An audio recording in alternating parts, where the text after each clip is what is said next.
या देवी सर्वभूतेषु माँ कालरात्रि रूपेण संस्थिता नमस्तस्यै नमस्तस्यै नमस्तस्यै नमो नमः। ओम दुम दुर्गाय नमः। आप सभी को चैत्र नवरात्रि के 7वें दिन सप्तमी तिथि माँ कालरात्रि की पूजा की हार्दिक शुभकामनाएं। माँ जगदम्बा सदैव अपनी कृपा पर बनाए रखें। 25 मार्च 2026 बुधवार को चैत्र मास की शुक्ल पक्ष की सप्तमी तिथि है और सप्तमी तिथि पर माँ कालरात्रि की पूजा करते हैं। और इस वीडियो में मैं आपसे शेयर करने वाली हूँ माँ कालरात्रि की पूजा विधि। लेकिन उससे पहले जानते हैं माँ कालरात्रि की पूजा के शुभ मुहूर्त के बारे में। 25 मार्च को बुधवार को सूर्योदय होगा सुबह 6:20 पर और सूर्यास्त होगा शाम को 6:35 पर। ब्रह्म मुहूर्त सुबह 4 बजे से 5 बजे तक। और बात करें अभिजीत मुहूर्त की तो दोपहर 12:03 से 12:53 तक अभिजीत मुहूर्त है। इस समय में आप कोई भी शुभ कार्य कर सकते हैं।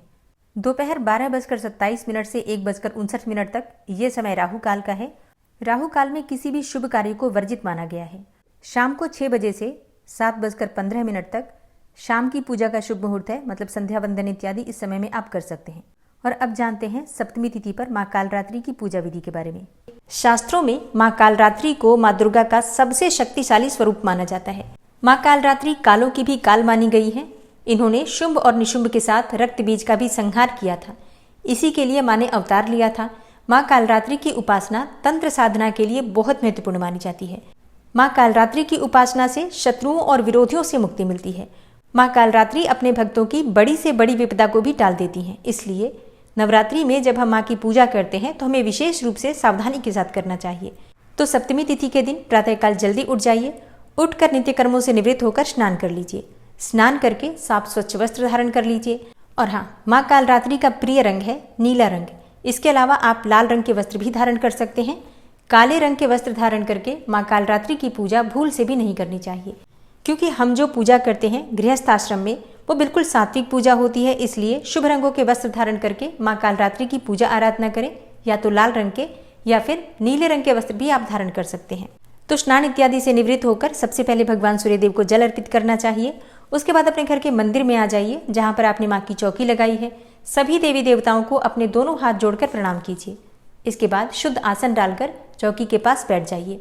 अब शुद्धिकरण कर लीजिए सबसे पहले, जैसे कि थोड़ा जल लेकर अपने ऊपर, अपने आसपास जहाँ पर चौकी आपने स्थापित की है तो अपने आसपास जल के छींटे दीजिए। जो पूजा की सामग्री है सब पर जल के छींटे देकर पवित्रीकरण कर लीजिए।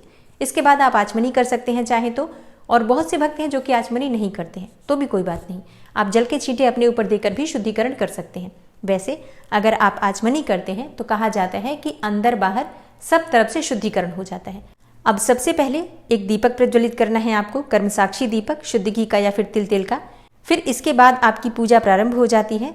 आसन के नीचे थोड़ा सा जल डालकर और अपनी 2 उंगलियों से उठाकर अपने मस्तक पर लगा दीजिए। अब आप अपने आसन पर से तब तक नहीं उठ सकते हैं जब तक आपकी पूजा पूर्ण नहीं हो जाती है। इसलिए पूजा की सभी सामग्री एकत्र करके हमें पहले ही रख लेना चाहिए। धूप दीप प्रज्वलित करने के बाद जो भी विराजित हैं देवी देवता आपकी चौकी पर, उन सबकी पूजा कर लीजिए, जैसे कि भगवान गणपति की, कलश देवता की, षोडश मातृका, नवग्रह मंडल, ज्वारे आपने बो रखे हैं, अखंड दीपक प्रज्वलित कर रखा है। सबकी पंचोपचार विधि से धूप दीप अक्षत पुष्प और भोग इत्यादि अर्पित करके पूजा कर लीजिए। इसके बाद माँ कालरात्रि की पूजा आपको करना है। तो अपने हाथ में थोड़े से अक्षत ले लीजिए, एक पुष्प ले लीजिए और माँ कालरात्रि का ध्यान कीजिए। माँ कालरात्रि का स्वरूप क्या है जिसका आपको ध्यान करना है पूजा के समय, देखिए। माँ कालरात्रि का शरीर अंधकार की तरह काला है। माँ की श्वास से आग निकलती है। माँ के बाल बड़े और बिखरे हुए हैं। माँ के गले में पड़ी हुई माला बिजली की तरह चमकती है। माँ कालरात्रि के 4 हाथ 3 नेत्र हैं। एक हाथ में माता ने खड्ग अर्थात तलवार ले रखा है, दूसरे में लौह शस्त्र, तीसरा हाथ वर मुद्रा में और चौथा हाथ अभय मुद्रा में है। माँ के इसी स्वरूप का आपको ध्यान करना है। और माँ कालरात्रि का ध्यान मंत्र है या देवी सर्वभूतेषु माँ कालरात्रि रूपेण संस्थिता नमस्तस्यै नमस्तस्यै नमस्तस्यै नमो नमः। इस मंत्र का उच्चारण करते हुए माँ का ध्यान कीजिए। फिर आपके हाथ में जो सामग्री है अक्षत और पुष्प माँ के चरणों में अर्पित कर दीजिए। इसके बाद विधि विधान से आपके पास जो भी सामग्री हो पंचोपचार विधि से, जैसे कि धूप दीप अक्षत पुष्प गंध इत्यादि, और भोग लगाकर माँ की पूजा कर सकते हैं या फिर षोडशोपचार विधि से भी पूजा कर सकते हैं। तो सभी सामग्रियां जो आपके पास उपस्थित हैं उनसे माँ की पूजा आराधना करके माँ से प्रार्थना कीजिए। अच्छा, माँ का प्रिय पुष्प क्या है? गुलाब और गुड़हल का पुष्प।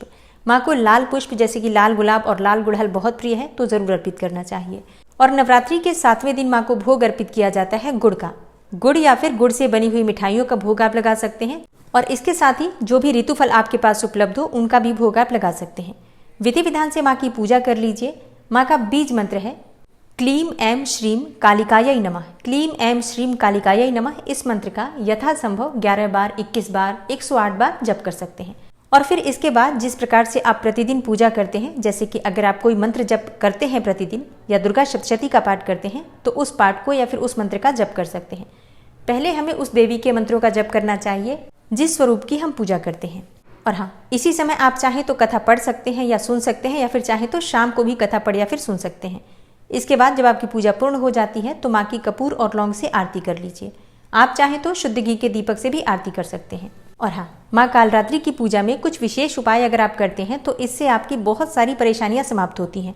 कौन से उपाय आप कर सकते हैं? देखिए, सबसे पहला उपाय है गुड़ का। माँ को गुड़ बहुत प्रिय है, जैसा मैंने पहले भी बताया। तो गुड़ आप थोड़ा अधिक मात्रा में अर्पित कीजिए। जैसे कि आप 1.25 किलो गुड़ अर्पित कर सकते हैं, चाहे तो 5.25 किलो अर्पित कर सकते हैं, या फिर 1.25 पाव जैसे कि 350 ग्राम गुड़ अर्पित कर सकते हैं। मतलब इसी प्रकार से थोड़ा अधिक मात्रा में गुड़ अर्पित करके और माँ की पूजा आराधना कर लीजिए। उसके बाद से आप इस गुड़ में से कुछ हिस्सा ब्राह्मण को दान कर दीजिए। मतलब लगभग आधा गुड़ ब्राह्मण को दान कर देना चाहिए और थोड़ा सा गुड़ अपने घर में भी रखिए। प्रसाद स्वरूप सभी सदस्य मिलकर ग्रहण कर सकते हैं। इससे क्या होगा? इससे अकाल मृत्यु और दुर्घटना से मुक्ति मिलती है। अगर आपके मन में हमेशा अकाल मृत्यु का भय बना रहता है या फिर दुर्घटना का भय बना रहता है या फिर बार बार आपके एक्सीडेंट्स होते रहते हैं, तो गुड़ अगर आप आज माँ कालरात्रि को अर्पित करके दान करते हैं ब्राह्मण को, तो इससे आपकी इन सभी समस्याओं से छुटकारा मिल जाता है। अगला उपाय है मन चाहा वरदान पाने का। देखिए, माँ कालरात्रि को रात रानी का पुष्प बहुत प्रिय है। तो अगर आपको रात रानी के पुष्प मिल जाते हैं या पुष्पों की माला मिल जाती है तो माँ को जरूर अर्पित कीजिए।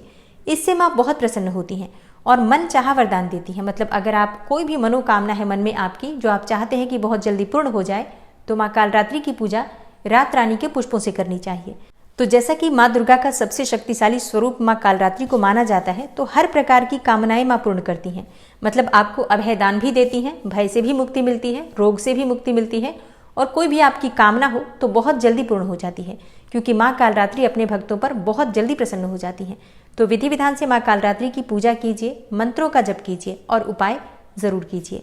क्योंकि उपाय कोई महंगा नहीं है, गुड़ का उपाय है और गुड़ बहुत आसानी से सब जगह मिल जाता है।